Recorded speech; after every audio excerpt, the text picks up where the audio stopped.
দেখুন, যদি আপনি দেখছেন আপনার মনে সর্বদাই ছোট, ছোট বিষয়গুলি নিয়ে ছোট, ছোট বিষয়কে কেন্দ্র করে কিছু না কিছু টেনশন, চিন্তা লেগেই রয়েছে। সর্বদা একটা মানসিক উদ্বেগ আপনার ক্ষেত্রে লেগেই রয়েছে। যারা সবসময় মনমরা হয়ে বসে আছে, কোনো কাজ করতে ভালো লাগে না, মন সর্বদা খারাপ থাকে। দেখুন, বহু মানুষ এমন হয়ে থাকে যাদের মনে সর্বদা কিছু না কিছু নিয়ে উৎকণ্ঠা, উদ্বেগ দেখা যায় সর্বদা। খুব দ্রুত সে দুঃখার্ত হয়ে যায়। এই ভালো ছিল, এই মন খারাপ হয়ে যায়। খুব ডিপ্রেশনে চলে যায়। খুব দ্রুত আবেগতাড়িত হয়ে যায়।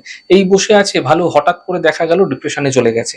এমনকি আপনার জীবনে ক্রমাগত কিন্তু এমনটি লেগে থাকতে আপনি দেখতে পাচ্ছেন। যত দিন যাচ্ছে মানসিক ক্ষেত্রে অবনতি আপনি দেখতে পাচ্ছেন। এমন ক্ষেত্রে আমি আপনাদের একটি চমৎকার উপায় জানাচ্ছি। উপায়টি করে আপনারা বিশেষ সুফল নিশ্চিতভাবে পেতে পারেন। কি করবেন? এক তো প্রতিদিন যখন আপনারা স্নান করছেন সেই স্নানের জলের মধ্যে সামান্য সন্দক লবণ ভালো করে মিশিয়ে প্রত্যাহিকভাবে স্নান করুন। ওই একদিন দুদিন করলাম এরকম করলে হবে না, প্রতিদিন করুন।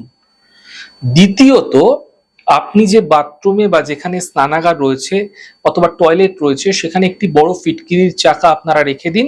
প্রতি 15-20 দিন বা ম্যাক্সিমাম 1 মান্থ অর্থাৎ 1 মাস অন্তর অন্তর আপনারা এটাকে চেঞ্জ করার চেষ্টা করুন। অর্থাৎ আগের ফিটকিরিটি জলে প্রবাহ করে দিন এবং নতুন ফিটকিরি এনে সেখানে রাখুন। এভাবে ক্রমাগত আপনারা করতে থাকুন। আপনারা নিজেরাই অনুভব করতে পারবেন যে অনেক সহজে আপনাদের মানসিক স্থিতি যেভাবে খারাপ হচ্ছিল, বিঘ্নিত হচ্ছিল, সেগুলো ধীরে ধীরে আপনারা দূর হতে দেখতে পাবেন।